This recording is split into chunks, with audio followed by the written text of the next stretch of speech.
नमस्कार प्यारे विद्यार्थियों, मैं प्रिंस शर्मा आप सभी का स्वागत करता हूं मेरे YouTube चैनल एग्जाम पंडित पे। प्यारे विद्यार्थियों, हम लोग जैसा कि आपने थंबनेल में देखा होगा blood relation class 1 basic concepts के बारे में डिस्कस करेंगे। जैसा कि आप जानते हैं कि हर बैंकिंग के एग्जाम में प्री और मेंस दोनों के अंदर इस टॉपिक से आपको क्वेश्चन पूछे जाते हैं, तो इस बेसिक वीडियो को बड़े ध्यान से देखिएगा और चीजों को समझिएगा। प्यारे बच्चों, ब्लड रिलेशन से पहले मैं आपसे एक बात पूछूंगा कि रिलेशंस कितने टाइप के होते हैं। आप कहोगे जी रिलेशंस दो तरह के होते हैं, लीगल और इलीगल। लीगल रिलेशन उन रिलेशंस को कहते हैं जो आपकी डेली डे लाइफ में जिसको आप यूं कह सकते हैं कि सबके सामने बोला जा सकता है। और इलीगल आप जानते ही हैं, आपके मोबाइलों में कैट, बाबू सोना टाइप वो सब इलीगल होते हैं। लीगल तब तक नहीं है जब तक आप सोसाइटी में उनको एक नाम से नहीं बुला सकते। अब लीगल रिलेशंस के अंदर दो रिलेशंस होते हैं, एक होते हैं डायरेक्ट ब्लड रिलेशन और एक होते हैं इनडायरेक्ट ब्लड रिलेशंस। ठीक है जी। डायरेक्ट ब्लड रिलेशन कौन से होते हैं? वो रिलेशन जो बाय लॉ, बाय नॉर्म्स, आपको नहीं, आपके बर्थ से ही आपके साथ कनेक्ट हो जाते हैं। पैदा हुए, आपने आंख खोली, आपके सराउंडिंग में मम्मी पापा, भाई बहन, चाचा चाची, बुआ दादी, ये सब रिलेशंस आपको दिखाई दिए। All these are known as a direct blood relations. फिर इनडायरेक्ट ब्लड रिलेशन कौन से होते हैं? जो बाय लॉ, बाय नॉर्म्स आपको एज अ गिफ्ट मिलते हैं। मतलब जो ब्लड रिलेशन आपके ब्लड में नहीं होते but by law, by norms आप उनको एक रिलेशन में ले लेते हैं, उनको आप बोलते हैं इनडायरेक्ट ब्लड रिलेशंस। क्लियर है? चलिए आगे इसके बारे में आपको डिटेल में बताऊंगा। अब बारी आती है कि ब्लड रिलेशन के टॉपिक। ब्लड रिलेशन के टॉपिक में हमें डिफरेंट टाइप के क्वेश्चंस पूछे जाते हैं, जिसे आप mix blood relation, family descriptions या कुछ भी कह लीजिए, एक टाइप के क्वेश्चन होते हैं। वो यही वो क्वेश्चन है जो बैंकिंग के प्री एग्जाम में 3 का एक सेट बना आपको मिलता है। फिर इससे थोड़ा सा आगे बढ़ जाएं, कभी कोई पीओ का एग्जाम हो, प्री का एग्जाम हो, वहां पे आपके सामने कुछ इस तरह के क्वेश्चंस आते हैं जिनके अंदर आपको, प्यारे बच्चों, क्वेश्चन होता है एक पिक्चर को देखते हुए रवि ने कहा वह मेरे दादा की बेटी का बेटा है, तो बताइए उसका रवि से क्या रिलेशन है। पॉइंटिंग टू पिक्चर वाले प्रश्न, वो आपके सिंगल क्वेश्चन भी किसी एग्जाम में आ जाते हैं। और थर्ड टाइप के कोडेड ब्लड रिलेशंस, जो कोड के जरिए आपको पूछे जाते हैं। अब वो मैक्सिमम सभी क्लरिकल मीन्स में पूछे जाते हैं और कभी कभी किसी पीओ प्री में भी आ जाते हैं। तो चलिए स्टार्ट करते हैं बिना किसी देरी के। हम इन सभी कंसेप्ट को करने के लिए एक मेथड यूज करते हैं, हम जिसको बोलते हैं जनरेशंस गैप। प्यारे बच्चों, आप सभी के घरों में आप अभी इस तरफ सबसे तीसरे वाली जनरेशन पे होंगे।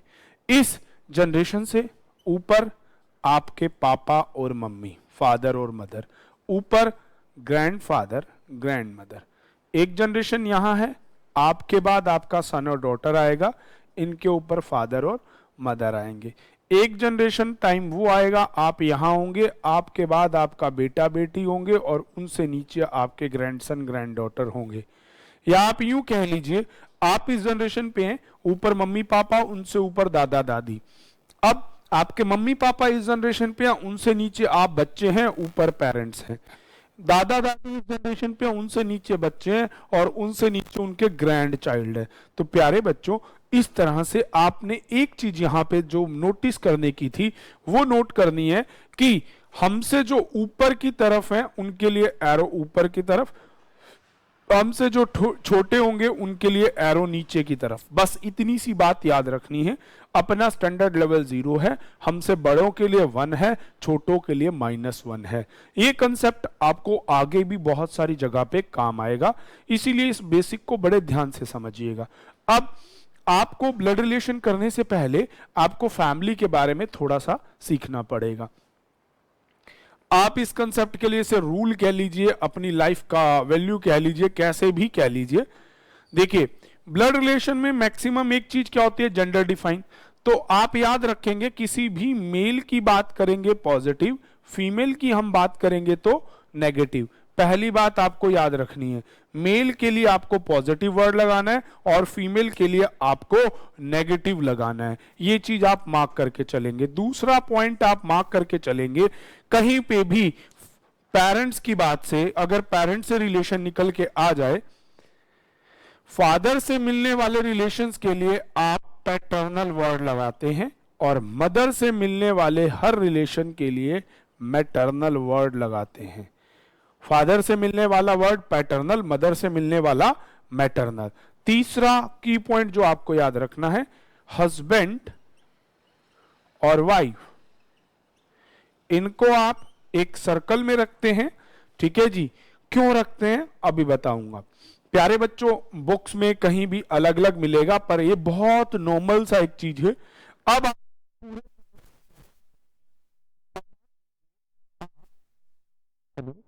हाँ जी, चलिए मान लीजिए आप यहां है सेल्फ, स्वयं, जिससे मैं बात कर रहा हूं। अब यहां मैं जिससे बात कर रहा हूं, जो मैं बात करने वाला व्यक्ति हूं, ये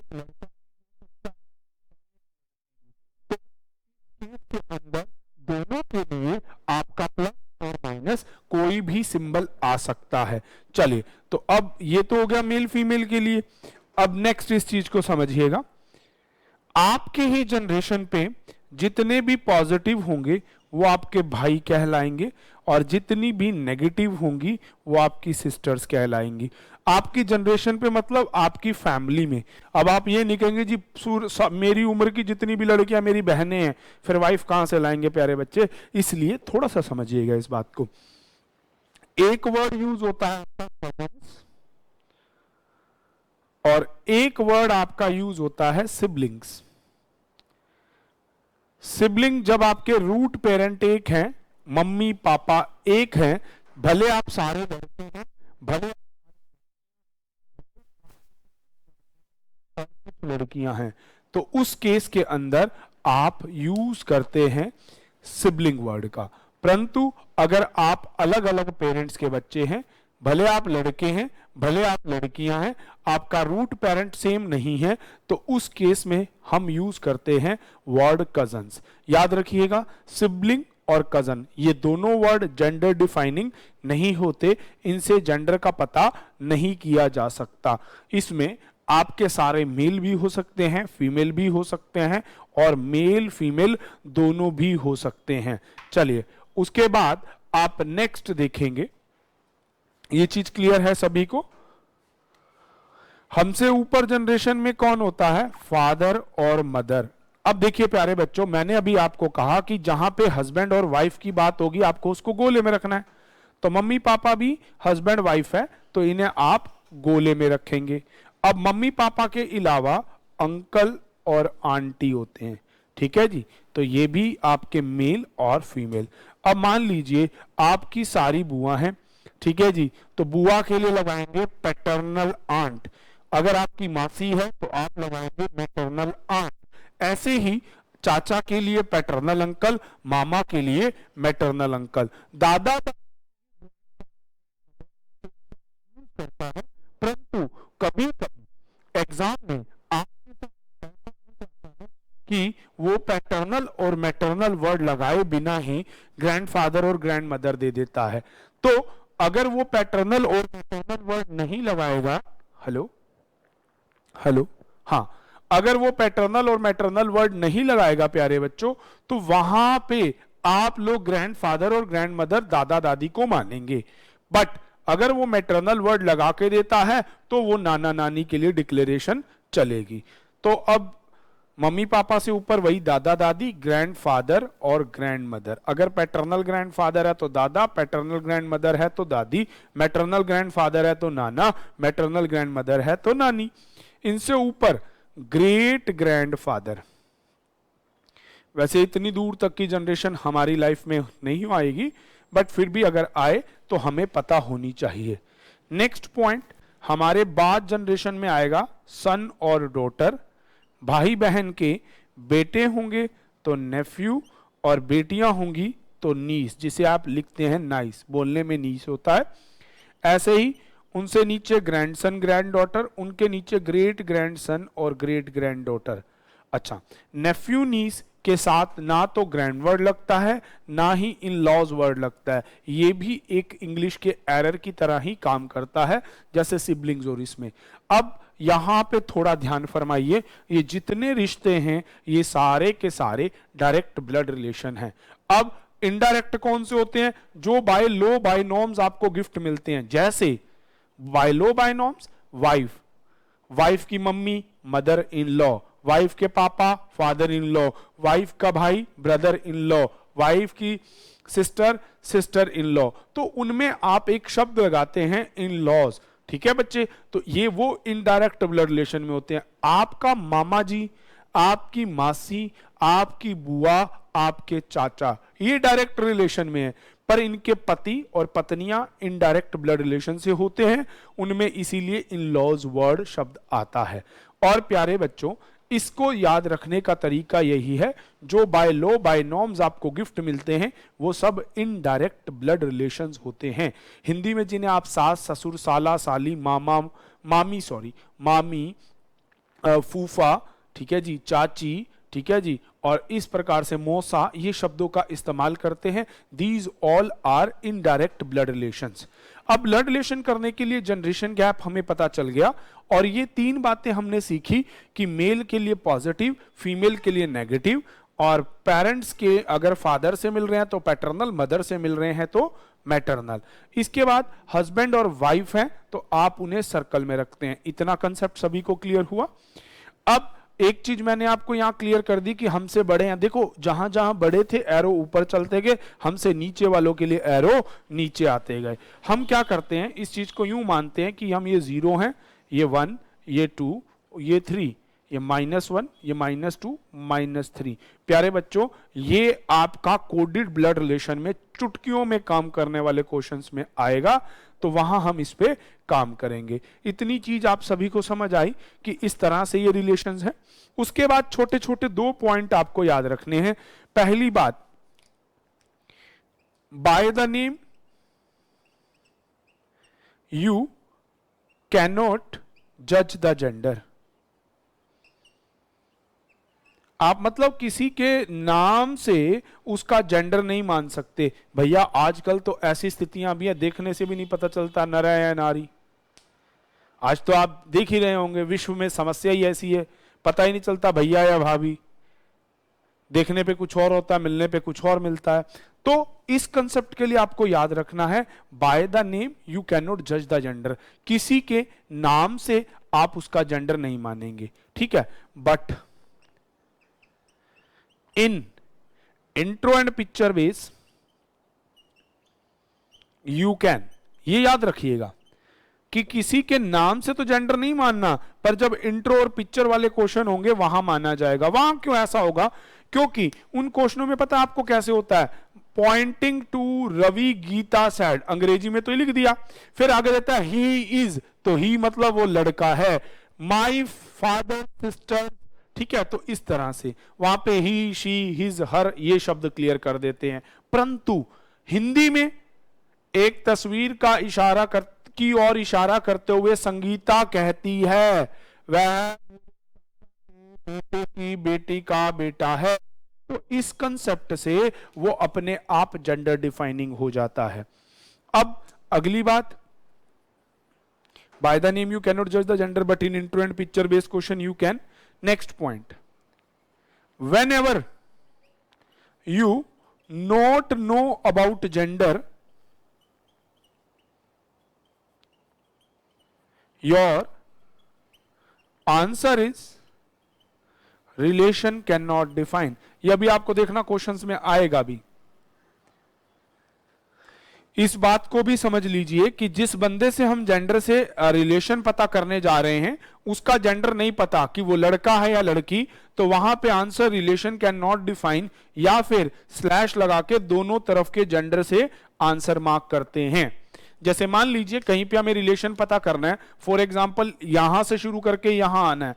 अब यहां मेरा बेटा, बेटे का बेटा पोता भी हो सकता है और पोती भी, क्योंकि जेंडर डिफाइन नहीं है। तो अगर ऑप्शन में ग्रैंडसन ग्रैंड डॉटर दिया होगा तो वो लगा देंगे, नहीं तो लिखेंगे रिलेशन तो है बट डिफाइन नहीं किया जा सकता। और सबसे इंपॉर्टेंट लास्ट पॉइंट जिस पे हर बच्चे का क्वेश्चन गलत होने के चांसेस होते हैं, मुख्य बात प्यारे बच्चों, बहुत बार ऐसा होता है पूरा क्वेश्चन बच्चे ने करेक्ट बना लिया पर लास्ट में आके गड़बड़ हो गई, आंसर गलत दे दिया। वो क्या है? आपको हमेशा 2 पर्सन दिए जाएंगे, फर्स्ट एंड सेकंड। आपको अपने आप को सेकंड पर्सन लेट करके फर्स्ट तक जेंडर डिफाइन करके आंसर देना है।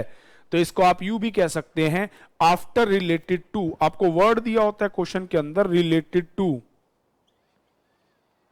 क्वेश्चन होता है हाउ पी रिलेटेड टू के, तो ये रिलेटेड टू के बाद है के, इसे आपको खुद मानना है और पी तक आपको आंसर लाना है। तो इस तरह से मेरे प्यारे बच्चों ये ब्लड रिलेशन की बेसिक और इंपॉर्टेंट बातें हैं जिन्हें एक बार सीखने के बाद फिर कभी भी कोई ना तो गलती होगी और ना ही कोई क्वेश्चन गलत होने की चांसेस हैं। तो एक बार आप फटाफट से इसका स्क्रीनशॉट ले लीजिए प्यारे बच्चों, मैं फटाफट से आपको बता देता हूं।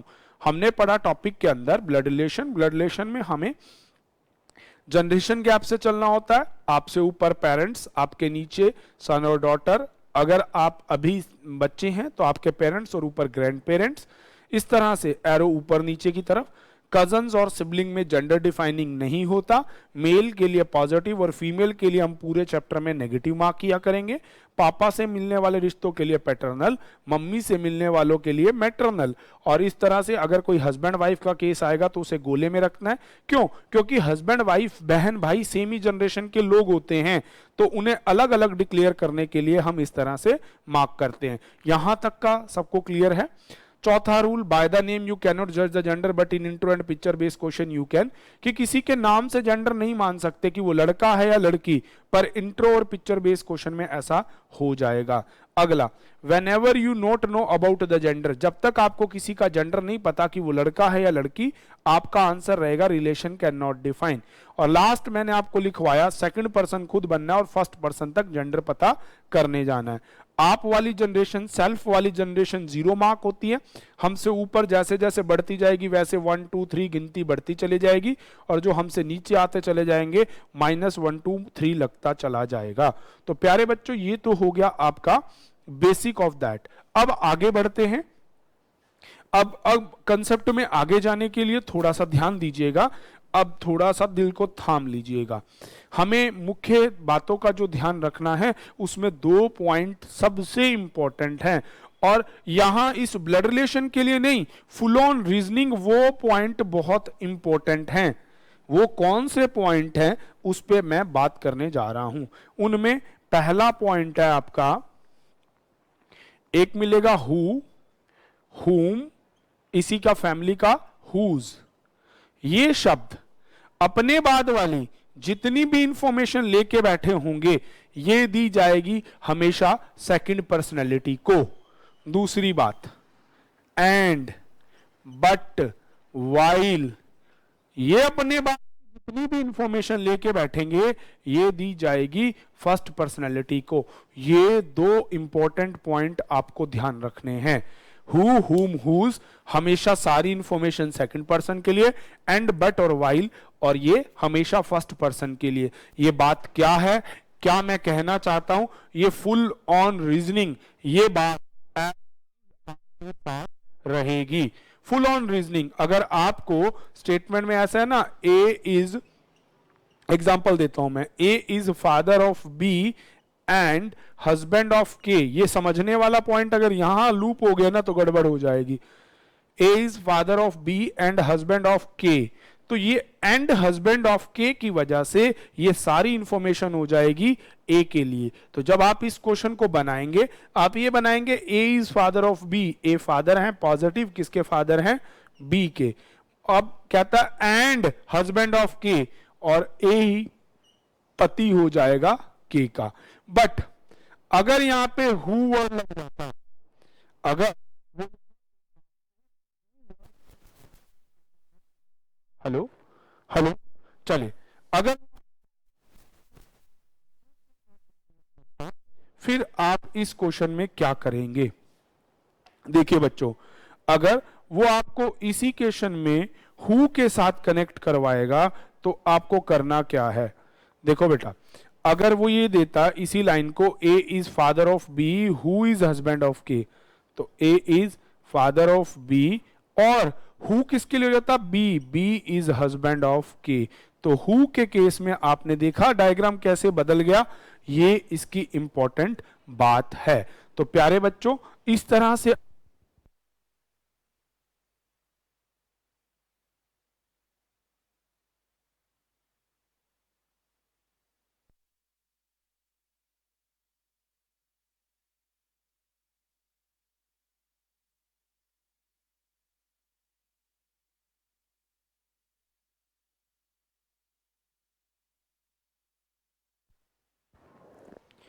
हेलो, हाँ चलिए, तो साउंड का थोड़ा सा इशू था, कोई बात नहीं। अब देखिएगा, अब हेलो, हेलो, हाँ, अगर आपने हु और एंड के कंसेप्ट को जान लिया तो आगे बारी क्या आती है? हु और एंड के बाद अगला कंसेप्ट जनरेट होके आता है। देखो प्यारे बच्चों, हु और एंड के कंसेप्ट के बाद की कहानी जो होती है वो कहानी हमारी थोड़ी इस तरह से चली जाती है। कैसे चली जाती है, मैं अब आपको क्वेश्चंस के जरिए बताने से पहले सबसे इंपॉर्टेंट चीज है हाउ।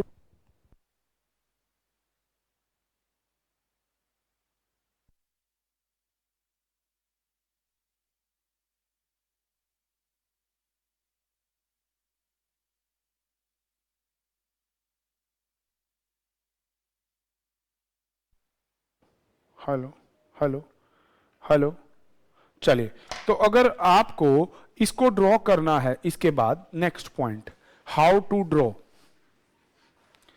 ये वीडियो थोड़ी सी 40 से 45 मिनट की जाएगी प्यारे बच्चों, क्योंकि इसमें बेसिक सीखने में हमारा इतना टाइम चला गया है। और अगर एक बार आपको इसका बेसिक नोड क्लियर हो जाएगा फिर आगे आपको कुछ भी गड़बड़ नहीं आएगी। तो चलिए, कोई बात नहीं, फटाफट से मैं आपको इसको क्वेश्चन को ड्रॉ करना सिखाता हूं और क्वेश्चंस को स्टार्ट करते हैं। तो आज की इस वीडियो में हमने करना क्या है, जैसे देखिए बेटे, आपको वो एग्जामिनर लाइन लिख के देता है K is A is father of B, तो आप क्या ड्रॉ करेंगे? ए फादर है पॉजिटिव, किसका फादर है? बी, तो बी नीचे होगा और बी से ऊपर की तरफ फादर प्लस, और अगर यहां लिखा होगा मदर तो यहां पे आ जाएगा आपका माइनस। ऐसे ही अगर वो आपको देगा ए इज सन ऑफ बी, तो उस केस में बी से नीचे की तरफ ए और सन के लिए पॉजिटिव। बस इतनी सी बात याद रखनी है। सेकंड पर्सन से शुरू करना है, फादर मदर है तो ऊपर की तरफ, सन डॉटर है तो नीचे की तरफ। मान लो डॉटर होगा तो बी से नीचे की तरफ ए। अगर आपको देता है ए इज सिस्टर ऑफ बी, तो बी के लेफ्ट या राइट में कहीं भी सिस्टर है तो फीमेल, और अगर ये ब्रदर होगा तो यहां पे पॉजिटिव जनरेट कर देंगे। अगर वो आपको कहता है ए इज हस्बैंड ऑफ बी, अब ये एक ऐसा रिलेशन है जो दोनों का जेंडर एक ही बात में क्लियर कर देता है। ए इज हस्बैंड मेल, किसका हस्बैंड है? बी को फीमेल होना पड़ेगा क्योंकि हमारे संविधान के अनुसार महिला और पुरुष ही पति पत्नी के रूप में हो सकते हैं। अब बदल गया तो मैं नहीं कह रहा, मैं उस चीज के रिगार्ड नहीं दे रहा, बट आपको इस चीज को समझना है।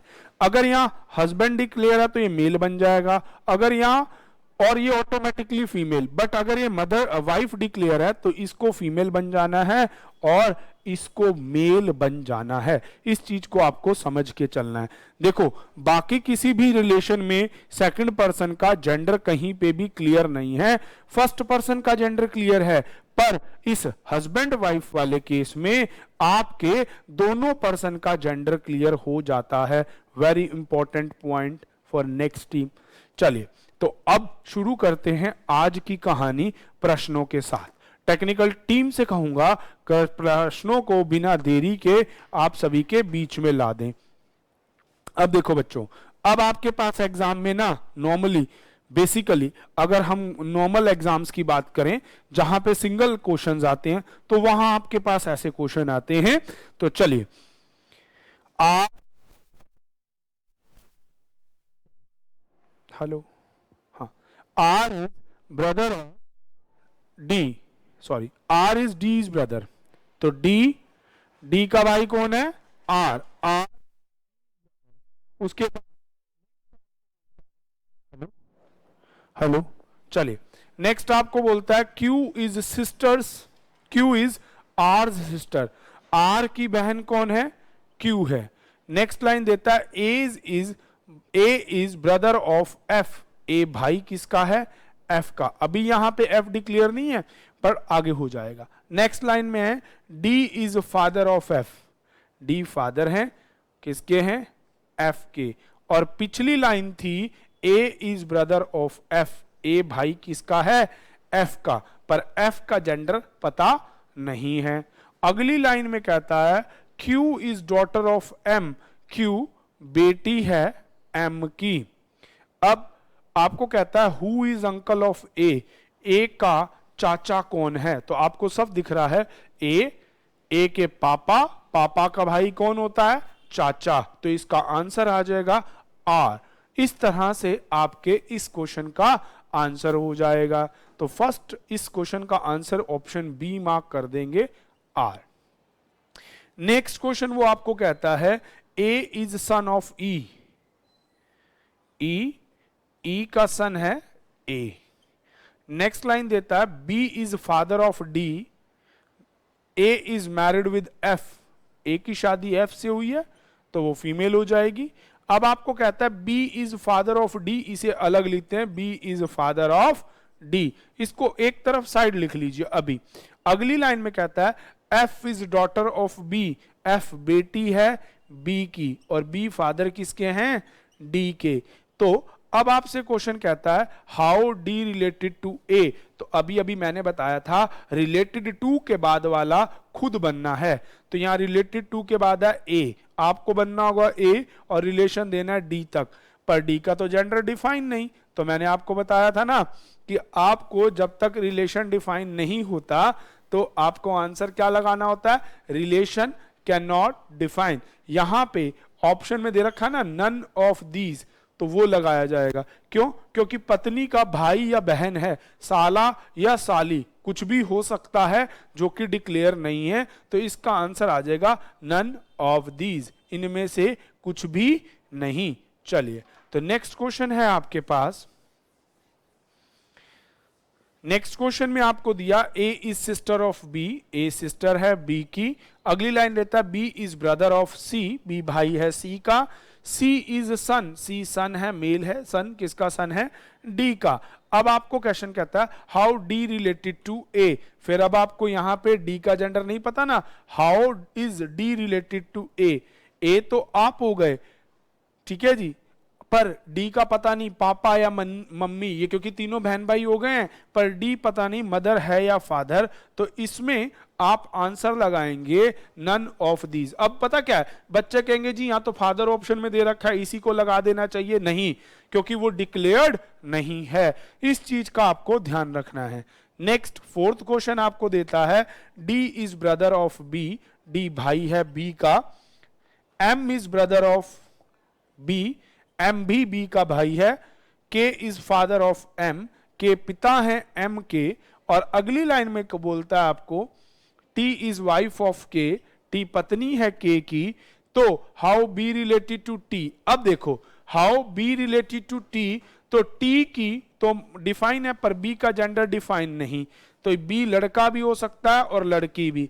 परंतु इस ऑप्शन में, इसमें तीसरे ऑप्शन में आपको ना सन और डॉटर दोनों दे रखा है, तो आप उसे टिक कर देंगे। अगर अकेला अकेला होगा तो जैसे ऊपर दोनों में नन ऑफ दीज लगाया था तो यहां भी होता, पर यहां ऑप्शन में गिवन है तो आप इसका आंसर यही मार्क कर देंगे। फिफ्थ क्वेश्चन है आपके सामने, B is sister of D. Next line आपको देता है M is father of D, sorry M is father of D, not D is father of M, M is father of D. Next line आपको declare करता है N is sister of M, N is sister of M, how B related to N. अब आपसे question है how B related to N, मेरा भाई, भाई की बेटी, भाई की बेटी नीस होती है, तो इसका आंसर हो जाएगा C, nice. Sixth question, M is brother of K, P is K's sister, P बहन है के की। उसके बाद कहता है K's sister R is father of P, R पिता है पी के। और अब कहता है हाउ के रिलेटेड टू पी, तो पी का के का पी से क्या रिलेशन है, इसका भी आंसर सी हो जाएगा, सन या फिर डॉटर। तो इस तरह से प्यारे बच्चों ये सिंगल सिंगल क्वेश्चन बनते हैं। टेक्निकल टीम से कहूंगा अगले क्वेश्चन डिस्प्ले में रखें आपके सामने। अब देखिए प्यारे बच्चों, ये आपको है 5% KLMNOP सिटिंग अराउंड अ टेबल, के इज मदर ऑफ। प्यारे बच्चों पकड़ लीजिए अपनी कुर्सियां, यहां से वो क्वेश्चन शुरू हो गए जो प्री एग्जाम्स में आपके सामने होते हैं। SBI क्लर्क का अगर आपने एग्जाम देखें, IBPS क्लर्क देखें, RRB क्लर्क देखें, RBI देखें, कोई भी क्लरिकल एग्जाम उठा लीजिए, 3 नंबर का ब्लड रिलेशन ऐसे क्वेश्चनों से भरा मिलेगा। एक क्लास मैं आपसे बता रहा हूं, आज की क्लास तो थोड़ा लेंथी जा रही है, तो मे बी इस क्वेश्चन के बाद हम 2-4 ऐसे ही और क्वेश्चन लें, और एक क्लास मैं आपसे वादा करता हूं पूरी की पूरी SBI IBPS जितने भी बैंकिंग के प्री एग्जाम में ऐसे क्वेश्चंस आते हैं उन पे डिस्कस करेंगे। तो चलिए स्टार्ट करते हैं। अब आपको दे रखा है 5% KLMNO, K is mother of M, K is mother of M। आगे लिखता है who is wife of O, यहां पे हु शब्द हो गया M के लिए, तो M is wife of O और O बन जाएगा husband. N is brother of K, N brother है K का। आगे कहता है and L is husband of K, और L हस्बैंड है K का। अब आपको क्वेश्चन कहता है पहला, how L related to O, O के कौन है, वाइफ, वाइफ की मम्मी पापा क्या होते हैं, सास ससुर, तो ये ससुर जी हैं उसके, तो father in law, option D mark कर देंगे। नेक्स्ट क्वेश्चन आपको कहता है के रिलेटेड टू ओ, आप बनेंगे के, ओ तक जाना है, और आप आपकी वाइफ, वाइफ की मम्मी मदर इन लॉ, तो इसका आंसर हो जाएगा mother in law. How N related to L, L L की पत्नी का भाई, तो ब्रदर इन लॉ, तो तीसरे का आंसर हो जाएगा brother in law. Technical team से कहूंगा एक ऐसा क्वेश्चन और लास्ट है उसे मार्क करवा दीजिए। चलिए हाँ, अब देखिए ऐसा ही क्वेश्चन, मैंने कहा ना कि अब आपको SBI क्लर्क लेवल से ही SBI IBPS RRB किसी भी क्लरिकल एग्जाम के लिए, और प्यारे बच्चों एक पूरी शीट अगली क्लास आपको मिलूंगा मैं, उसमें हम सारे प्री एग्जाम्स के क्वेश्चनों को ही ऐसे कवर करेंगे। तो चलिए अब कहता है A is mother of B, B is sister of C, D is son of C, E is brother of D, F is mother of E। अब देखो ये दोनों भाई हैं, ये मदर है, तो इनडायरेक्ट वे में ये फादर हो गया यहीं से क्लियर।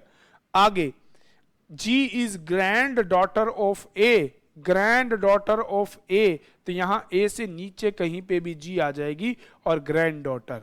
आगे कहता है H has 2 child B and C, H के 2 बच्चे हैं B और C, तो H की मम्मी तो ये है, तो ये पापा हो गए, और इनके 2 बच्चे हो गए B और C। C की पत्नी ये है, और G, A के बारे में आपको अभी G के बारे में कुछ भी डिक्लेयर नहीं है, बस वो ग्रैंड डॉटर है। अब कहता है how F related to H, F ये रहा, जाना H तक है, मेरे पति, पति की पिता ससुर कहलाएंगे, इसका आंसर हो जाएगा father in law, option C mark करवा दीजिएगा। अगले क्वेश्चन में कहता है सी रिलेटेड टू ई, ई पापा हैं, फादर आंसर मार्क कर देंगे। अगला हाउ हु इज जीज मदर, जी की माता कौन है, यहां पे डिक्लेयर नहीं कर सकते, इसकी माता बी भी हो सकती है और एफ भी, अगर वो हमारी बेटी की बेटी भी होगी तो भी ग्रैंड डॉटर है, और बहू की बेटी होगी तो भी ग्रैंड डॉटर है। तो प्यारे विद्यार्थियों आज की क्लास में इतना ही। अब इस क्लास को आप एक बार देखिएगा, मैं SBI IBPS RRB इस तरह सभी बैंकिंग के प्री एग्जाम्स के इस तरह के आने वाले 3-3 क्वेश्चनों का जो सेट कि कहीं कहीं 4 का भी आ जाता है, उन सभी के साथ अगली वीडियो में आपसे मिलूंगा। धन्यवाद। Stay tune with exam Pandit.